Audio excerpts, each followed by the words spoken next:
Good afternoon, good evening, good morning, whenever the fuck you're watching this episode. It's another episode of Backyard Chains, brought to you by Backyard Sports. Appreciate you guys tuning in. Listen, my name is Raul Herrera, and with me, I have the reigning champion of the 303 Open, Mr. Aaron Gossage. How are you tonight, man? I'm doing great. Thanks for having me on the show. I appreciate you having me on here. Oh, dude, I'm so pumped that you're here. Got lots to talk about. So, you've been a busy man. You're out there winning shit, getting ready for OTB, where we've already got some great highlights from Goose out that neck of the woods. So, how are you feeling going coming off of the win? How was it? Definitely a confidence boost. First half of the season, I've been kind of playing like steady golf and felt good to just come out on top and finally win one. So, got a lot of confidence going into the West Coast swing for sure. Yeah, for sure, man. I think that it's going to be it's got to feel good going into moments like that and taking home the win. Obviously, home state win too. I'm sure you were one of the favorites already. And then on top of that, you got to prepare for going back onto the OTB, which is it's nothing to shake a stick at, right? So lots of stress coming on. So have you had a chance to get a practice round in? Yeah, I actually just got one in today. I drove 14 hours yesterday to get here so I could get one in this morning before the podcast. Jeez. I mean, you're an absolute killer. So I'm glad you at least got some time in at home. That's always fun. Good to see the family. So now you're in Stockton. You're housed up for the week. How's the arm feeling? How are you feeling going into this course? Do you feel like you got a pretty good grasp on it? Yeah, for sure. After playing the course today, they made a few changes, and I think most of them were good. Maybe one or two that I didn't quite agree with. But overall, I think the course is better than last year, and they kept a lot of the really good aspects of the course from last year. So, yeah, it should be very similar to how everything played. And yeah, got a lot of confidence. It's kind of like a driving course. Got to throw some good drives, and yeah, that's how I really did well last year. So we'll keep that going, hopefully. That's awesome. Well, I do want to throw this out here just because this is one of my favorite. I mean, it is one of the most beast throws I've ever seen, especially given like the throw right before you see Macbeth park it. And so first off, what are you throwing in this video right here? This is a Paige Pierce ESP nuke. One birdie in the entire ESP field. nuke. I'm gonna mute this, so I don't know if you heard that. I'm sorry, but absolute bomb forehand. This is a 482-foot hole 9 over at the Memorial. This is round 4. I mean, absolute annihilation of that disc. And so yeah, that's one of my favorite memories of the Goose in action. And this was well in advance to what we saw at Worlds last year, as well as another really fun clip that I'm going to bring up just to go ahead and fire it all off at once, because that's just the kind of guy that I am.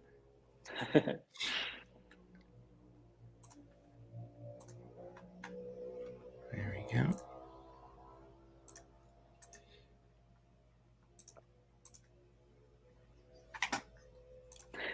And here you are coming up to this tournament this weekend. And that's a zone, I would assume, right? Yes. Yeah, it is. Yeah, that was my money zone. Yep, ESP zone. Good stuff, man. Absolute, like, just the floatiest forehand you've ever seen. Never had a chance of going anywhere other than the basket. You get the love from Matteo, which is always a good feeling. Lazat with the quick fist bump. And here you are coming back. Is that setup exactly the same? Will you have the opportunity to recreate that shot? Yeah, so actually, this is one of my favorite changes. They changed this tee shot to be kind of in the woods, so you have a gap shot off the tee.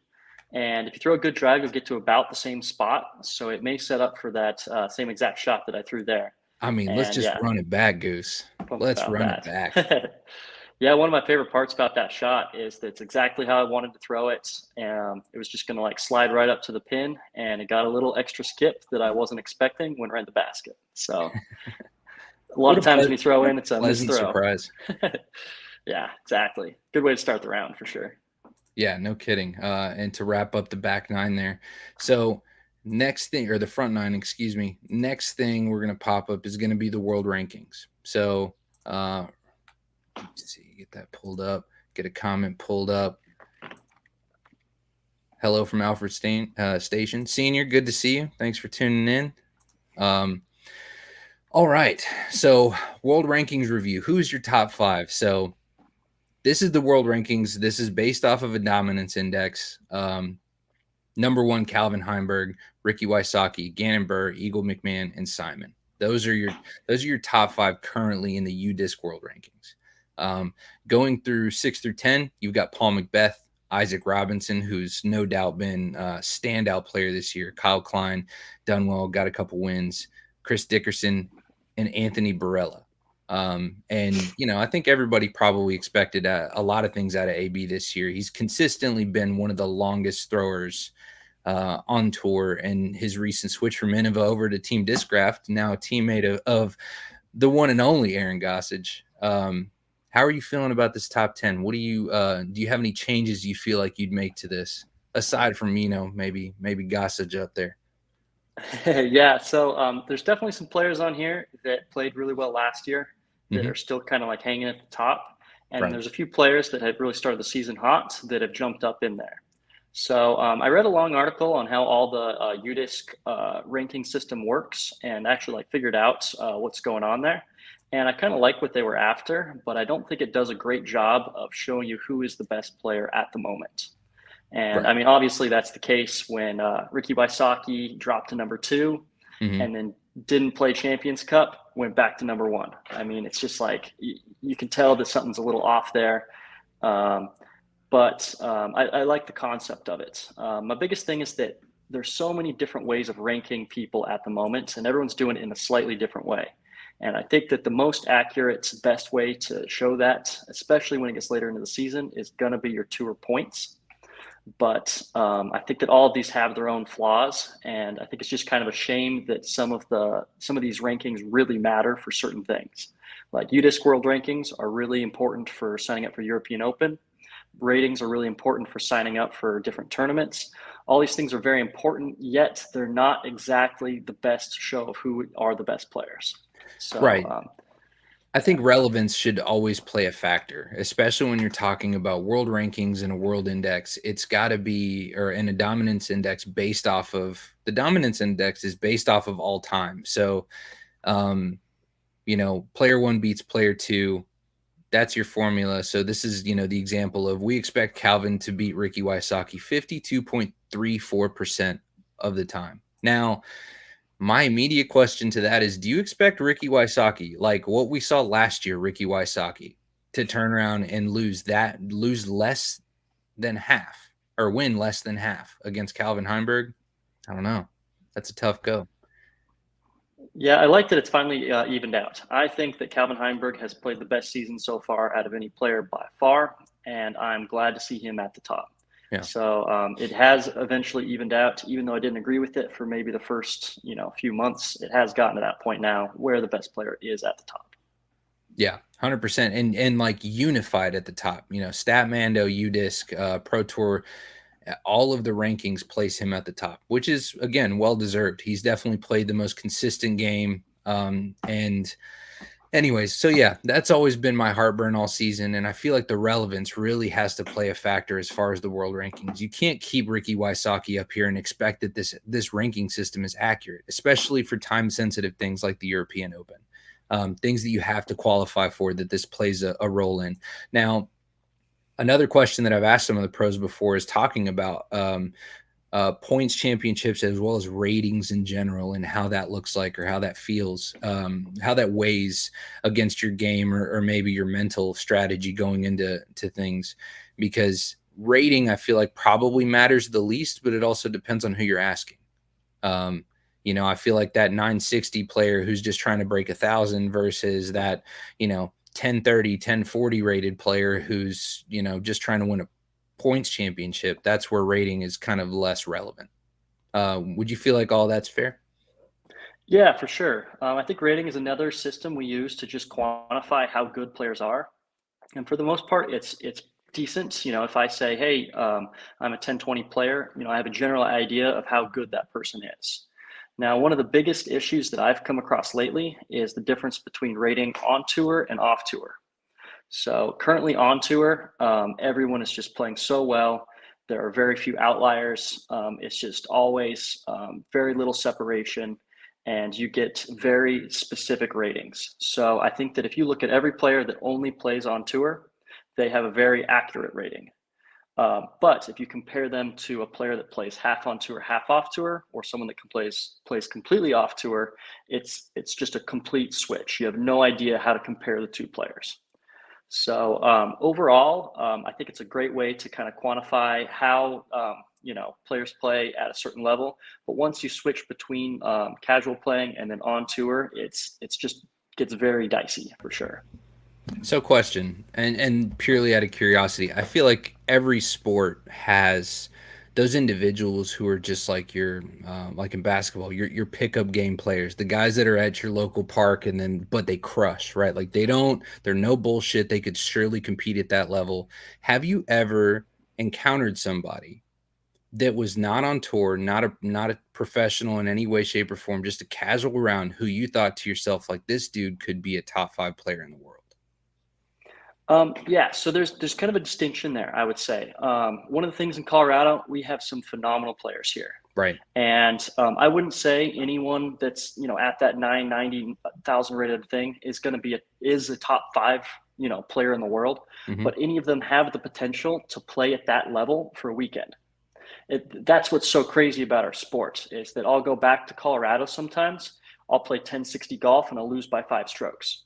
So it's just like there are so many players in Colorado. That's where I'm from. So those are the guys I see that can just pop off 3-4 rounds of just amazing golf, but they just lack that like consistency for the entire year to be a top 5 player.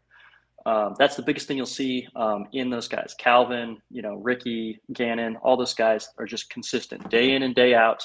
They're always taking their top 10s. They're always playing really solid rounds. So yeah, there are so many people I see with tons of talent that can, shoot those rounds, but there's so much more to being a top 5 player than that. For sure. The consistency always plays a part. And you're right. It is definitely kind of an any given Sunday kind of sport where, just like anywhere, you're going to have good tournaments and bad ones. And sometimes you'll have great tournaments. And, we get to see a showdown with, one of the greatest disc golfers of all time at Worlds last year, or we get to see James Conrad throw it in from 247 feet. Like you see these moments or even pure, clinics like what we've seen from a lot of the people, in this top 10 this year. Isaac Robinson was, clinical. We've seen him do really well this year. So fantastic stuff. Kyle Klein at Waco. Absolute confidence through the disc well. Yeah. Anyway, so yeah, I'm grateful for that. That's always helpful insight to understand just kind of the nuances of the sport. But, I think we've all probably seen that casual golfer that can absolutely crush. And it's like, damn, if they held a pro tour event here, that guy would be in contention just because how confident he is with the course. And then on top of that, it's that home court advantage, Yeah, definitely. The one thing I will say, one of the huge differences between that like casual player and tour players is the actual course.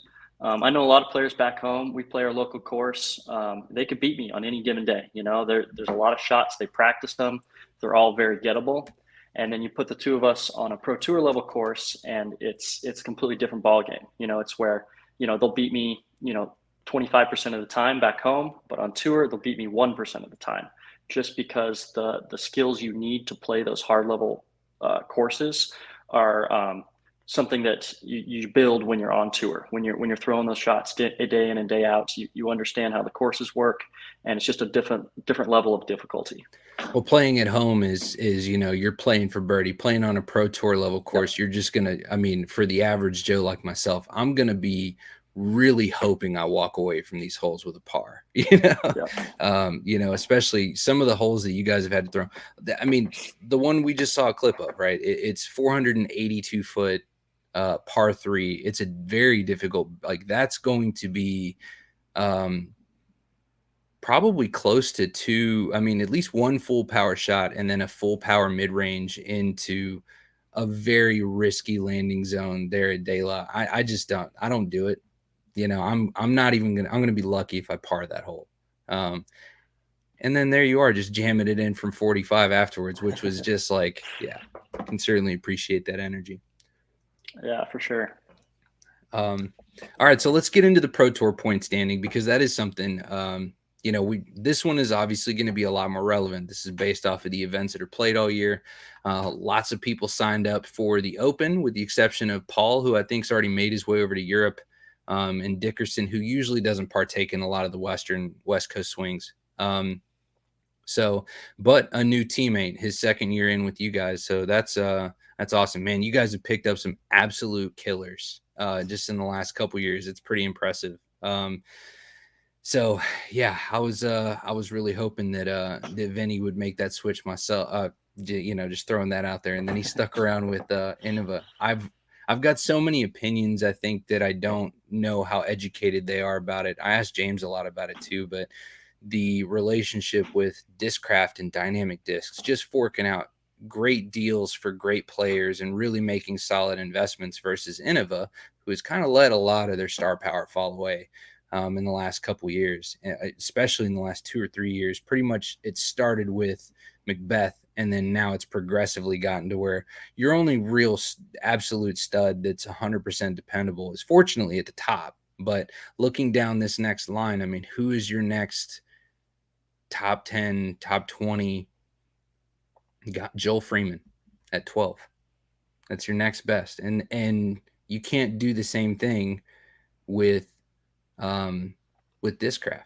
I mean, so anyways, can certainly appreciate that. But lots of things coming on. You got OTB coming up, and then you guys will continue through the Western leg, and then you'll make your way into Europe. So I see here that you are going to Europe this year as well. You're going to play PCS, and then you're going to play the European Open. Yes, sir. I'm really looking forward to just going over and checking out the whole scene there. I've heard it's a great experience. So, I don't really have any expectations for how I'm going to perform, just because I've never been there. But just really excited for the opportunity to get to play in Europe. So is this going to be your first year playing?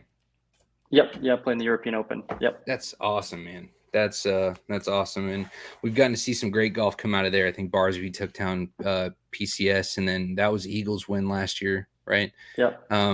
So great golf played over there across the pond. And as you can see, Paul's maybe Paul's been focused too much on Europe, because he's had a kind of a rough start to his season. Not as great as we would expect the 6X to do. I say that, but he's still got 3 top 10s, but just not the I don't know, star power golf that we've seen in years past. So overall though, the top, what I think 32 is the line, right? So Yep. Overall, I feel like a lot of the people that are already in here are people that I'm expecting to see. I feel like the Pro Tour point standing is already showing, from a relevant standpoint, how we're going to be sitting at come Worlds, come the Pro Tour points championship, so on and so forth. I mean, the only real thing that I like seeing is I think this might be Austin Turner's first year top 25, and then Silas Schultz really had a great showing this year. He's done pretty well. And then Goose, here you are. So you've got 5 events basically in the next 6 weeks. How are you feeling going into this next stretch? I'm feeling really good, actually. One of the things, like you're saying with the Pro Tour points, is it's a very accurate description of where everyone's sitting right now. I felt like I've had a very lackluster year so far. Haven't really had any top finishes. Haven't put the full 4 rounds together, and yet I'm still sitting right there at 32. So I've been playing really consistent golf. Haven't been missing cash much. So staying right in there, and I just need to catch one of these tournaments where I get a full weekend where I'm playing on, and get a couple of those top 5s.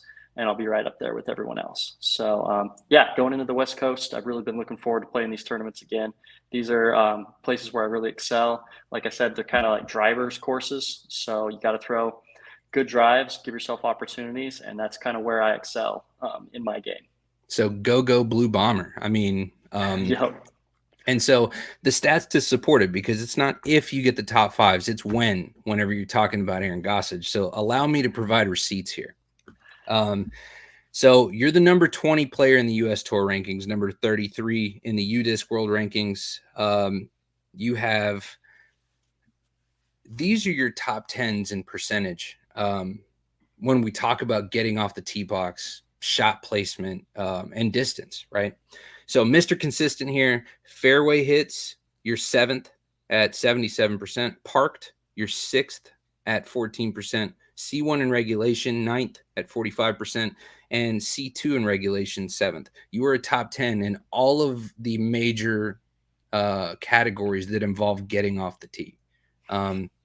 So when it says getting on a pro tour level and getting up there, I mean, you've got all the receipts to show that you can get off the tee.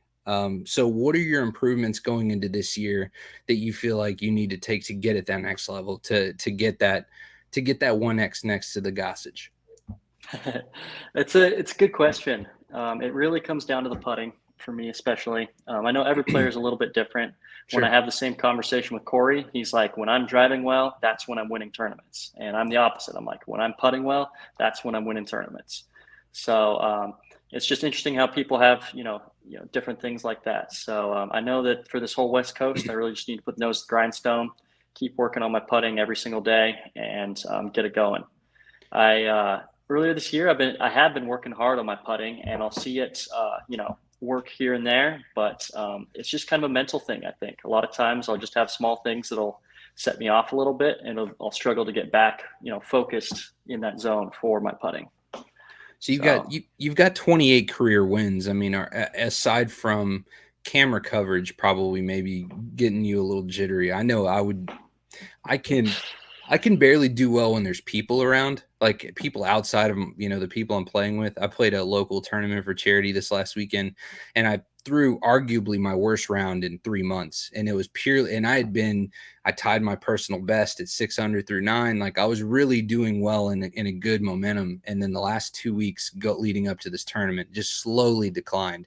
And it was purely because I was, I don't know, overcompensating maybe for trying to do well at this tournament, I mean, eat shit is an understatement. I was horrible. I think I stayed even through the first round.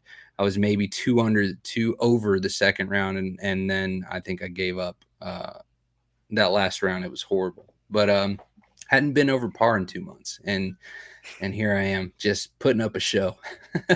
So, how much of this is jitters? How much of it with putting, especially going into some of these tighter situations, not even just on like the world stage, but, camera coverage and tournaments, because you're dealing with the best players in the world and you're having to compete at that level.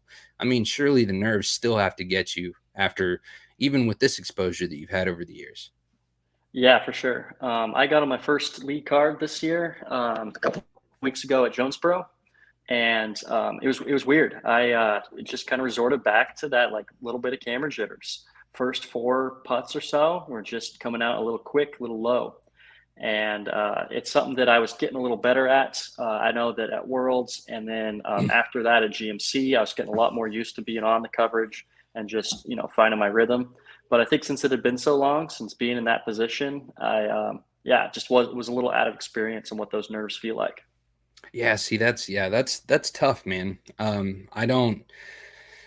feel like your putt especially is so unique because your hand never goes above your shoulder. It stays nice and low, and you've got a lot of heat behind your putt. You're not trying to go through the basket like Gannon Burr or Vino, but you're still getting a lot of pace on your disc.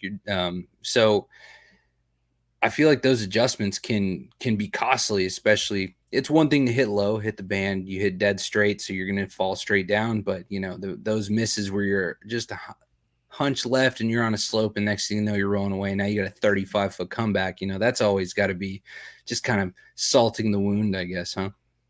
Yeah, for sure. I find that almost always my miss is low, and that's mainly because I don't want a 3-putt. I'm being a little quick with my motion, so it does just pop out a little early.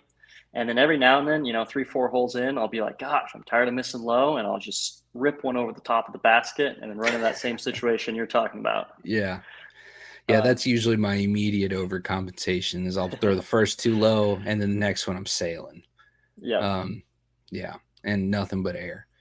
So anyways, I'm glad at least even at the professional level, moments like those are still relatable. But I mean, to compete at your level is to say it's impressive is an understatement, Aaron.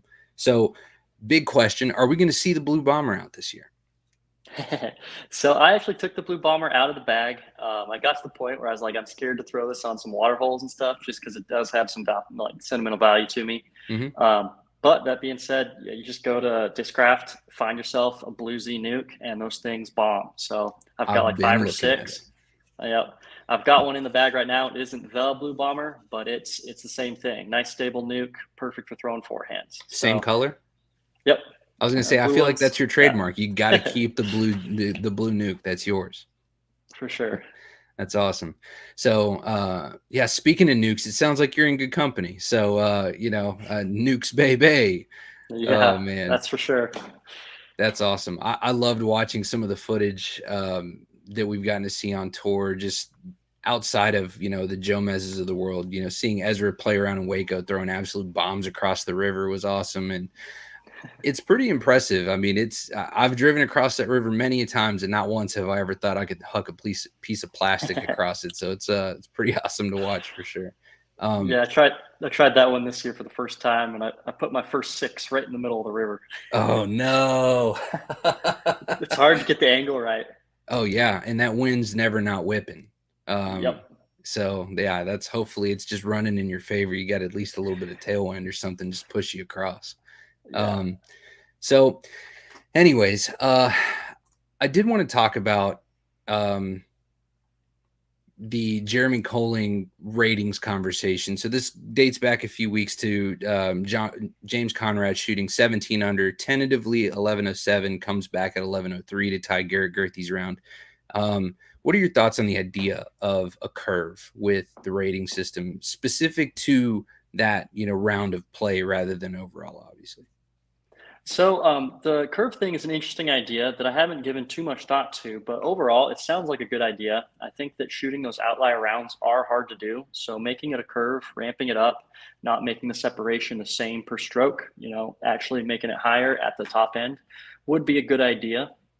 I think my biggest issue with Jeremy Colling's whole thing in general is that he has a very old school way of looking at disc golf. He's been in the game forever, so he really likes that traditional thing. And especially with me living with Brody and Ezra, I'd get a very new sense of disc golf here for sure. And I think that we need to just kind of overhaul the whole rating system entirely. So he wants to scale the rating system to work better with what we Mhm. have, versus I feel like a more like new look is just to say, hey, ratings work great for specific situations up to a certain point, but then on tour they're just not as useful. They're not as they don't mean the same thing. So at the tour level, I think that we need to come up with a different system for ranking players that is more like head to head, like this player versus this player, stuff like that, so that it is a little bit more accurate. And it's not like you can have someone in Japan, for instance, being the highest rated player in the world. Yeah. There's so many things like that that just make the rating system kind of flawed in general. So my thought process is to kind of lean away from the rating system, kind of let the pro tour do its whole thing, and that's my whole thought process in general. So PDGA has a lot of rules, like they don't want stroke and distance in tournaments. They have all these specific things that they make us do.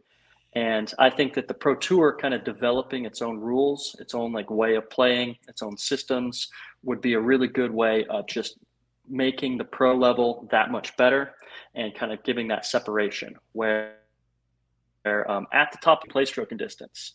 It's not that punishing, we need these challenges in our tournaments, versus if you take stroke and distance and you put it at 303 open, for instance. You have so many players that are punished so hard by that system that you just can't do it. And I understand that, and that's why the PDGA has those rules in play. So my whole thought process is just to let the pro tour do its own thing and just excel the pro level of disc golf to a whole new level.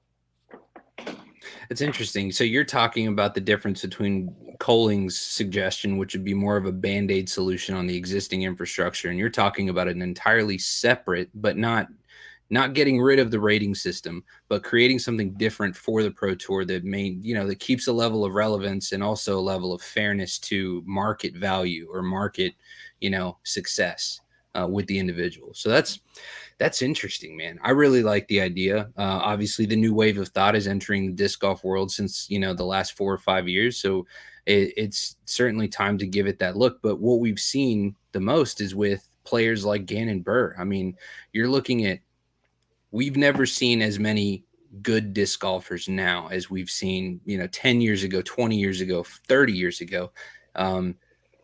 There was not nearly as fierce of competition, and you weren't seeing 17-year-olds bomb Heisers 550 feet.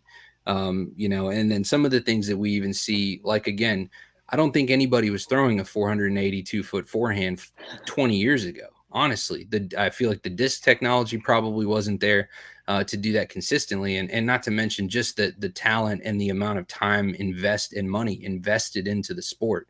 I mean, the evaluation of disc golf market in general is north of $500 million. And so, and now we're seeing big money moves with, speaking of Coling, you're seeing Jomez get acquired by the Pro Tour, which is going to be, I don't necessarily quite understand what the benefits of that would be. I want to see it. I want to see something affect live coverage. That's what I want to see. I want to see better live coverage. I think as a spectator, my problem with the live coverage is that it's great until the man goes to throw a shot and now you're pixelated. And so it's like, man, come on. I just want to see this disc fly without having to wait until tomorrow. I subscribed. Give me a break here. Have you had a chance to watch any of it? I've watched some of the live coverage, and it's come a long way. It's a lot better than it used to. For sure. And I got a few things to add on that. Please do. As far as the whole coverage thing goes, I think that post-production in and of itself is kind of dying out. Mm-hmm. It's one of those things that used to be the most common watch thing in disc golf. Everybody watched Jomez the day after, got up to date on it. And we needed to lead the sport towards the live coverage. That's where we get our big broadcasting deals, get on ESPN, do things like that. And that's where the sport's going to eventually go and really become a top level sport. So I think that that's one of the big things that's going on with the whole Disc Golf Pro Tour buying out Jomez, is they're just saying, hey, we're going to kind of keep transitioning this way, and we want to do this, in the best way possible. So I think it'll be better for the sport in the long run. And then, as far as we were talking about the level of competition as well. One thing I wanted to add is just last at Jonesboro, first round, I looked at, the best score and the worst score in the tournament, and there was less than 17 strokes of separation between first and last. So that's 17 strokes. That's the entire field. And if you compared that to 303 last weekend, an A tier in Colorado, it was closer to 40 strokes. I mean, it's more than double. So when people talk about the level of competition, it's just the fact that nobody is bad. People will have bad weekends, but every player is so good and so solid that cashing at these events is becoming tough. And, the top guys are still, shredding, still doing well, but it's just closer all across the board. And it's just so competitive with the number of players, how everyone's getting into this. So it's growing so much, and you can see that. And that's how every sport is. The better it gets, the more people that are into it, the more money there is, the better the competition is going to be. For sure. Being from Texas, I can say confidently that every week, every Friday night, you can tune in to a live football game. And this is high school football. There's money in it. Now, golf in and of itself is a completely different demon. You are having to cover a large amount of ground in remote areas more often than not. So cell service is always a difficult thing, or signal in general is difficult. So I can understand the logistics of it. However, 100% agreed. We have to invest. We as a sport, as a community, have to be more emphasized on the live coverage. I mean, it's the way we're going to become consistent on ESPN, because there's a market for this, and there's a huge market for this. There's so many people that are interested in it casually that would absolutely watch it if they saw the level of competition that we see on Jomez. That we're able to see half-assed on live coverage currently. So anyways, that's enough of the shade that I'm going to throw there. It just bothers me. The live coverage drives me crazy. I just want to see some good, consistent coverage. Hopefully we'll get in some of these better service areas and we'll have some better coverage. Yeah, I've heard that a lot. I think that there are a lot of small things they could do, and I Sure. think the small things go a long ways.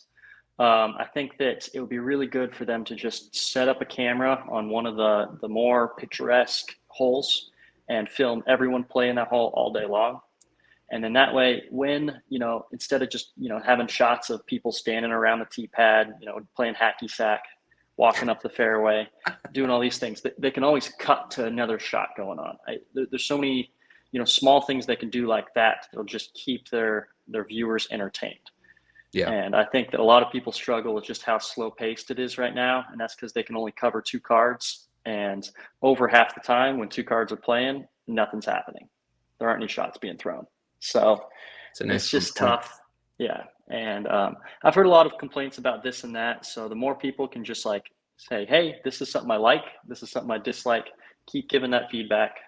It'll help mold, and we'll get better and better content. 100%. All right. Well, let's get to the most important part of our show. So we're a veteran-owned podcast. Myself and the co-founder, Gary Free, served together in the U.S. Navy. We were served together on the same ship. He was actually my mentor. And so when we started this podcast, we wanted to make sure we paid homage to those who gave the ultimate sacrifice. And so we have a segment called our Salute to Service where we do just that.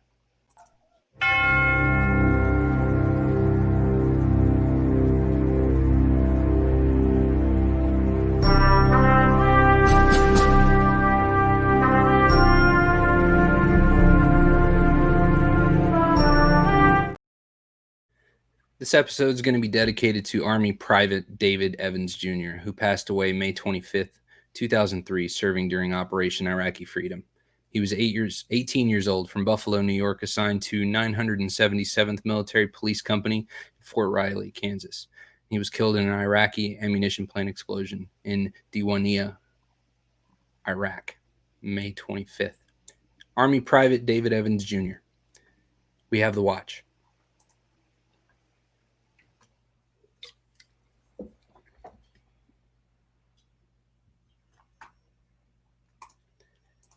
And for the most difficult transition in our show, Senior says, not seeing a lot of talk about the disc up north. Is that going to come our way? It is. So I don't know if there's a Pro Tour event in New York. I need to see where the closest one would be to you, Senior. The 2 closest disc golf Pro Tours to New York are going to be Massachusetts. We have MVP Open. Mm-hmm. And then up even farther north in Vermont, we have GMC, or this year it's going to be Worlds. And those are, I don't know, within a day's drive, I guess, of New York City. Yeah, there you go. So he's up in probably up near Buffalo. I think he's upstate. Okay, so that's probably closer to Vermont then. Yeah. So some disc golf coming that way, but it's I'm fairly confident it's probably still cold out that way in May. Maybe it's warmed up by now. I don't know. You guys have like 9 months of winter up there, Seniors, so that's got to be a tough go. I was surprised in Colorado when I got to 303 Open. None of the trees had leaves or anything like that. Beginning of May, it's just like the winter's been so long, so drawn out that hasn't quite changed yet. What's the weather been out there this weekend? Everything's been really nice. It was kind of like a switch. Everyone said it's been super nice. We had like rain kind of come through in spatters and wind, but I don't know. Most of the time it was just really nice, blue skies and everything. So can't complain.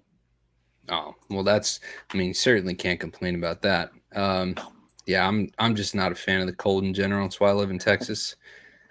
It's the way the good Lord intended. I can't stand it. Texas should be exempt from winter. I've always said that. So let's see. Let's jump into Cat Facts. So Cat Facts, simple segment. I'm going to ask you a question, and you're going to tell me if that question is cap or if it's facts, and then you can always provide your supporting evidence to the point. So Cap Facts number 1, Prodigy baskets are the worst catching baskets on tour. Cap or facts? So I'm not quite going to go with facts here, but pretty darn close. Prodigy baskets are one of my least favorites. They are right down at the bottom, but they are not the bottom.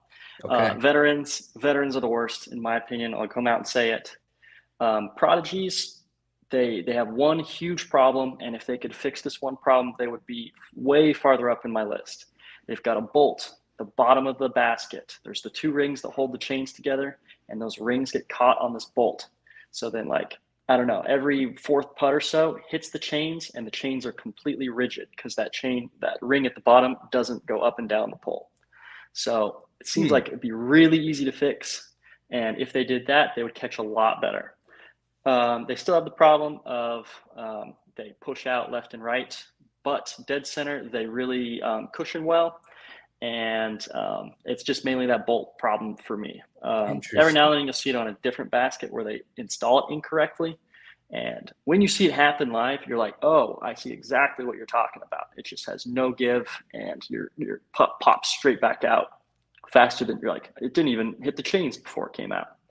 So just keep an eye out for that. And yeah, they are not great. They are well below average. Interesting. I haven't heard anybody bring up the bolt yet. The stereotypical complaint I have about the Prodigy baskets is the horizontal chain. Everybody seems to have a problem with that horizontal chain. It's not giving the vertical chains a chance to expand, catch the disc, and instead it'll often act as like a slingshot where it just automatically kind of pops it out. Yeah, it doesn't really let the disc into the chains as well. Mm-hmm. But I will say it does cushion straight on very well. If you hit it hard in the center, most of the time it's catching. It makes sense why Gannon does so well in Prodigy baskets, right? That makes perfect sense. You got to just throw it, jam it right down the middle. Randy Johnson, fastball 105. Yes, sir. Absolutely. So, okay, and this is the second week in a row that I've heard this is cap because it's a veterans basket. So that is man, that's dynamics out here taking L's right now. This is second week in a row I've heard a vote against the veterans basket. So that's tough. Yeah, they're not great. The chains are just really light. They've got a pocket that slices through. They pop straight back out because there's not enough chains. So just overall not solid. But I have heard that they're very cheap. So I think one of the reasons they're designed that way is they can make them less expensive, make them more accessible to get on courses. So, I mean, there probably is an upside there. It's just not an upside for the Pro Tour level. I mean, we should be playing on the best there is. And I'd love it if we could just make a Pro Tour basket that we played on every single week. And then I wouldn't have to change my putt based on what basket we're playing that week. So that was going to be one of my two follow-ups to that is, one, don't you think that we should have some type of uniform basket, at least realistically speaking, there should be some type of tournament basket that is just sanctioned. Like if it's a sanctioned event, this is the basket you play, period.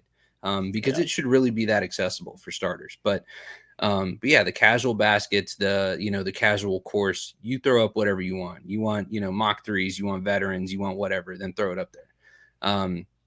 So, and then the follow-up question is, what's the best catching basket?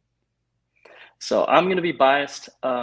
My favorite right now is the Chain Star Pros. I think overall they just catch the best.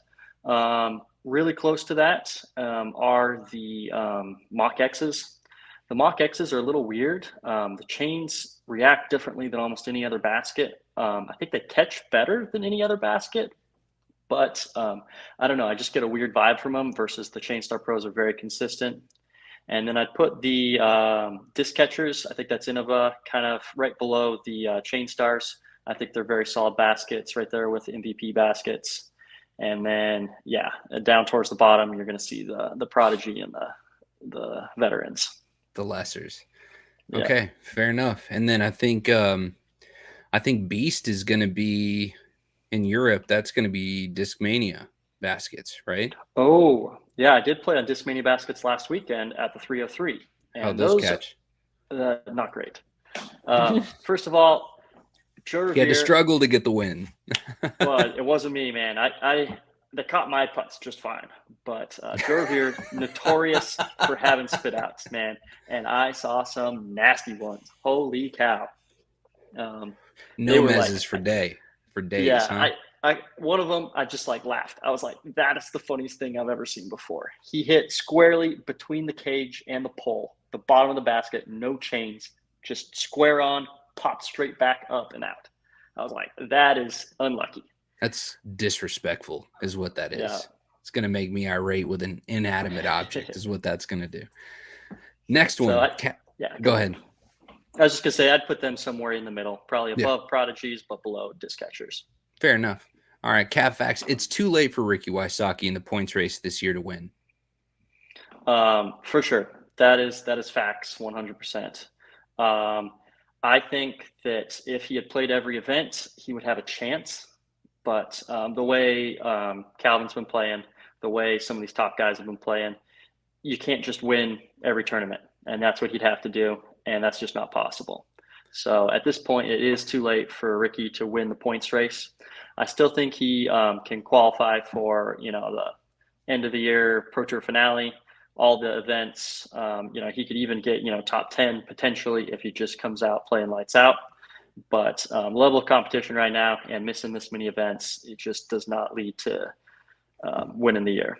I think what do you think is the point to where he loses his opportunity or his chances of even qualifying this year are slim to none? I mean, because that point has to also be probably fast approaching, right? Like we've got to be saying that maybe the preserve, like that may even be too late, but he's got to be getting close. DDO maybe? Yeah, I think the big thing is got to look at what he's allowed to play. So he gets 3 Silver Series, 2 majors. So if I were him, I'd be doing my darndest to play, those 5 events, just because those, all of those will count, and then just as many Pro Tours as I can. I think 2 good examples here is one, Eagle McMahon last year played lights out at the 4 or 5 events he played, and I think that's what Ricky will come out and do at some of these events, but didn't make it into the Pro Tour finals last year. That doesn't cut it anymore. The other thing I was going to say is my first year on tour, I had like 1 top 10, 1 top 20, a couple decent finishes, had like 300 points, maybe 200 points, something like that. I made it into the Pro Tour finals. Okay. Last year, I had 3 times as many points, and I was higher up in the rankings, but it takes so many more points to make it into the Pro Tour finals right now. Got it written down right here, my man. Aaron Gossage, Mr. Consistent. And consistency is key.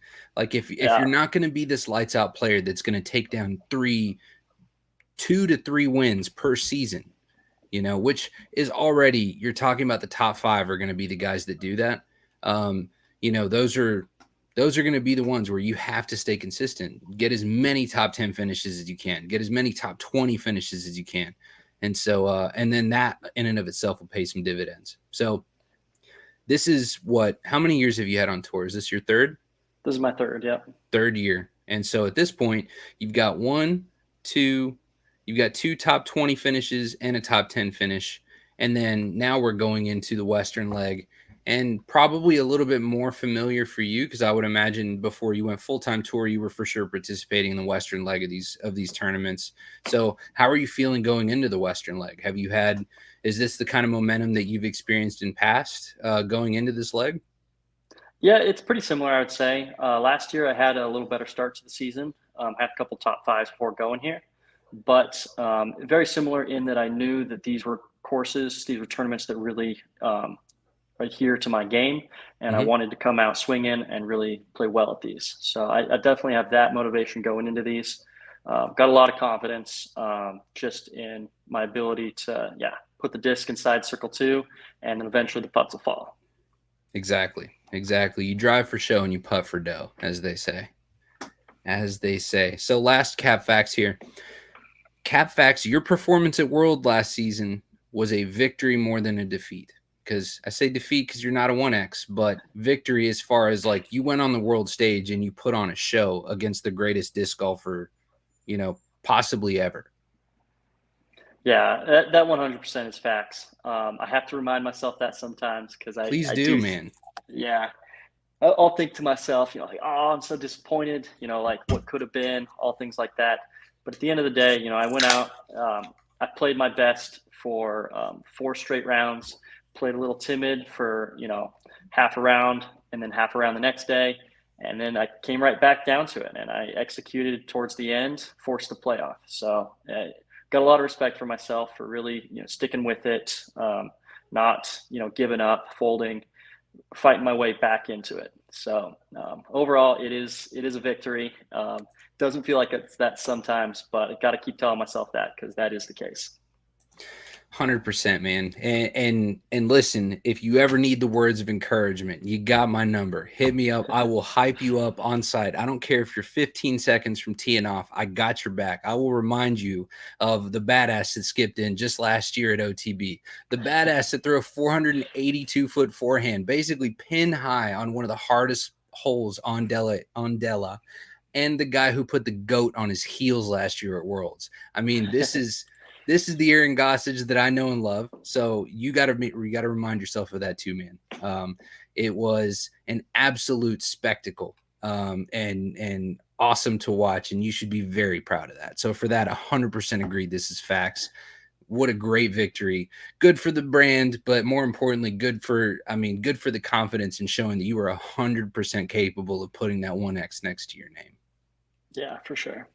So, all right. So that's pretty much the most of 99% of my show. The last one I wanted to throw on there, just a random question I threw up there while we were talking before we started the show. Who has the best logo on tour? Because I feel like there's a lot of really good ones. I feel like KJ's got a solid little initial. I feel like Calvin's got a solid one. Gannon Burr with the diamond, AB with the snake, Paul Macbeth's classic letters, Eagle with the bird or whatever. But listen, this goose might be the best logo on tour. It really might. Yeah, I got to agree with you, man. It's the best one I've seen. There it is in action on my hat. When they came out with it, I was like, heck yeah, I love it. It's exactly what I was looking for. So got a ton of compliments on it. Love the logo I've been rocking. There are a bunch of really good ones out right now. And I especially like ones that go away from just like straight initials. A lot of people just, throw their first last name together in a cool way. And, a lot of them look really cool and everything. I just, when people go a little more creative, make something different out of it, I think it looks a lot better. So one of my favorites, Brian Earhart's got a great one with the bear heart. Yes. And then Gavin Rathbun did a stamp with his mustache and his hair. And I kind of copied that. That's what I was going for when I came out with my Goose Zone with the mustache and the unibrow, the sideburns, all that stuff. So that one always, I thought that one looked cool, and I kind of stole from it. So there's nothing wrong with being inspired, I think is the creative word for that. Yeah. Inspired. Senior says, awesome logo. Couldn't agree more. I mean, one of the best logos, again, very creative. And I have to admit, the goose with the mustache stamp is fire emojis, man. I absolutely love that. When I was going through the Discraft store to look and see what kind of plastic I was going to cop for my mans, I was definitely eyeing some Discraft plastic with the goose stamp. I want to pull it up real quick. But anyways, so the logo there, you've got, we're like a third of the way through the tour season. So your third full season on tour. Sounds like you're in great company. I said last week as well, Proctor travels with the Oakleys. And so a lot of it, I'm sure, probably has to do with your teammates, maybe AB and Adam Hammis were kind of that anomaly until we got a chance to see them join forces this year. So how do you feel going into the rest of this year? How do you feel about, where your game is, where your confidence level is going, especially coming off a win, coming into OTB, but more importantly, you've got a lot of things coming your way. You're going to revisit Worlds. It's going to be a topic of conversation. There's going to be eyes on you, particularly because of what we saw last year. And then on top of that, your first time in Europe. So how are you feeling with, no pressure, but with the pressure coming this year?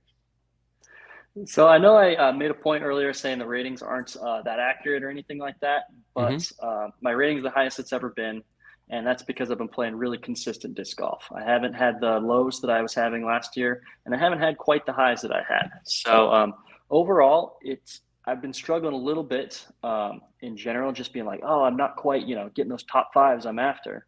But I've been playing consistent disc golf. Just got that win last weekend, and I know that it'll come with just keeping at it, playing hard.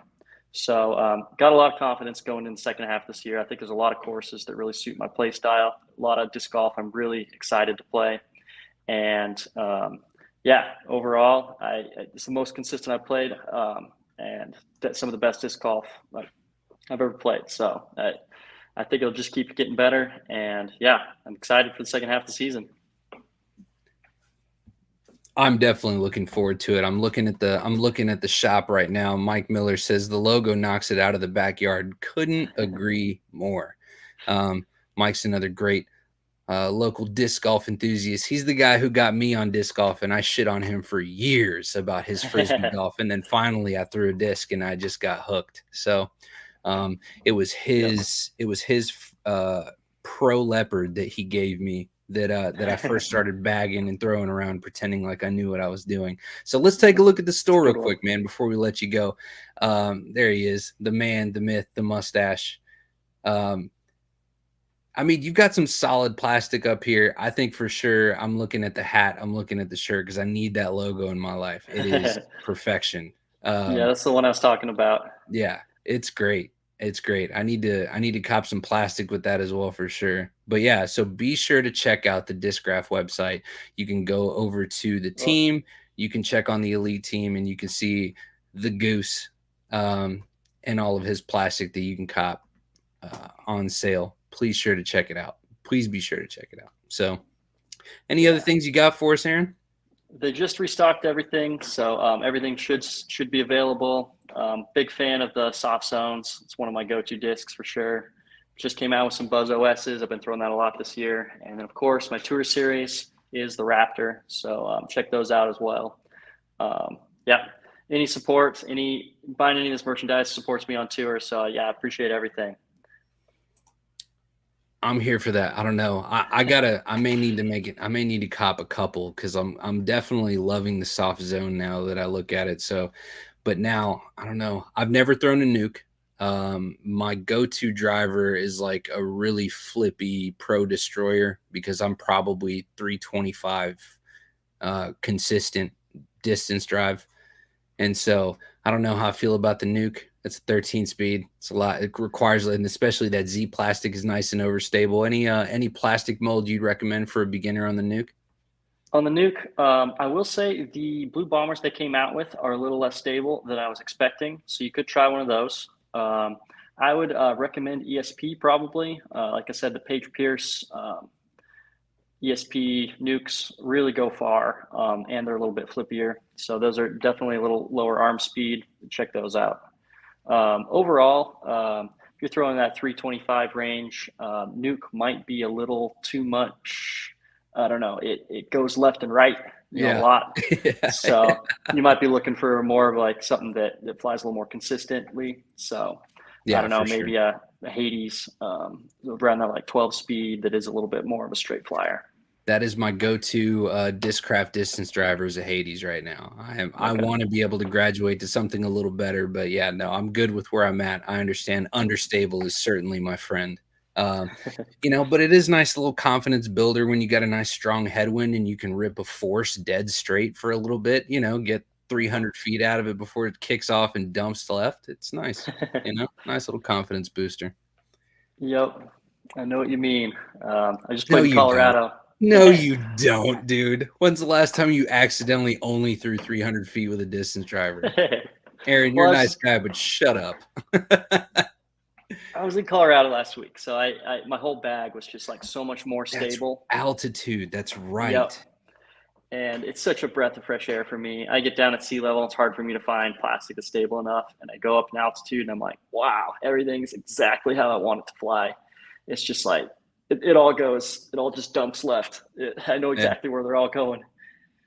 Okay, so last question. I know we're over on time. So your distance drive, what's the most overstable disc in your bag at sea level? Nuke OS. I've got a couple of ESP Nuke OSs, pretty stable. And what's your what's your max distance that you feel confident, like shot placement? I can get a disc here, this footage. I'm going about 500 on a pretty consistent line, maybe 550 if I push it with some flex, something like that. Okay. And then I will say, I think I throw about 50 feet farther in Colorado. So a lot That of was people my are the next opposite. question. What's that distance at altitude? So it sounds like that's the complete opposite of what I was expecting. Yeah, so it's different because a lot of people like the glide. They throw a little Mhm. smoother, a little more spin. So at sea level, they get a little extra distance because it stays in the air longer. For me, I'm more like direct. I throw it hard. I don't throw as much spin. I just, just snap it out there fast. And because of that, there's less air resistance. So it just goes farther in Colorado for me. Interesting. Okay. I gotta continue to learn more about the science of the throw. I've just always assumed the rule of thumb is that you're gonna see some footage loss, net loss. But if you're talking about the Aaron Gossage and even the Calvin Heimberg, the guys that throw those line drives, Anthony Barella, I bet could probably throw absolute fucking missiles in Colorado at altitude. Well, you can just hear it. Colt Montgomery, Joel Freeman, Eagle McMahon. I think all those guys throw farther in Colorado. You can just hear the pop out of their hand, and that's what you learn to do when you play in Colorado. That is And so cool. Like I heard, I've only heard it in videos. I have yet to go to a pro tour event, but hearing it in video, the sound of a disc popping out of someone's hands, especially like a good absolute rip. I've heard some from Eagle. I've heard a couple from Calvin, and they sound like gunshots. Like they're just, the disc flying out of his hand. It's awesome. It's really cool. And I can't wait to watch that in person for sure. yeah, that's fun stuff for sure. Well, Aaron, I can't thank you enough for joining me on the show, man. I'm sorry that we took so long, but I feel like it was a great conversation. Really grateful to have you on. I've got your socials here down at the bottom. Aaron_Gossage Disc Golf on Instagram. Be sure to give him a follow. Follow him on tour. Man, I wish you nothing but the best, and I can't thank you enough for coming on the show, Aaron. Do you have any things you need to plug before we go? I don't think so. Yeah, just appreciate you having me on here. I'm always happy to talk about different things. I've got some different perspectives than a lot of players. I don't pay attention to a lot of the new events and stuff going on, but I'm always happy to talk about my opinions on everything and tell you what it's like on tour for me. It was very insightful, for sure. I liked your perspective a lot because I feel like it wasn't necessarily against the grain. It was just a new look, a new perspective. I really appreciate that. So thanks for joining me, Aaron, and thank all of you for joining in. To the tens of viewers that will watch this episode, my name is Raul Herrera. I have Aaron Gossage with me, and I'll see you next week. Thanks for tuning in.